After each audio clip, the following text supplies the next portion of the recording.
What is the essence of the Yontif of Atzeres Simchas Torah? Rashi brings a mashal to a king who made a special festive meal for his sons a few days, and then when they're about to leave, he says to them, stay one more day with me. It's hard for me when you leave. Kasha alai preidaschem. It's hard for me to see you leave. But the Regina, Rabbi Yisrael Mirujin, explained this a little differently.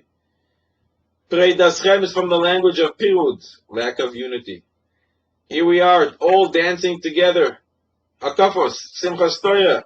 Everybody's together. Different colors, different shapes. We're come together, connected, united, for the sake of Torah. Achdus, and the Melech says, and the king says to us, Kasha alai preidaschem. It's very hard for me to see you when you're not united. I ask of you. Maintain this Achdus until we meet again, till you come back here. Kasha alai preidaschem. It's very difficult for me to see you when you're prudim one from another, when you're not united, when you're not connected. Stay like this.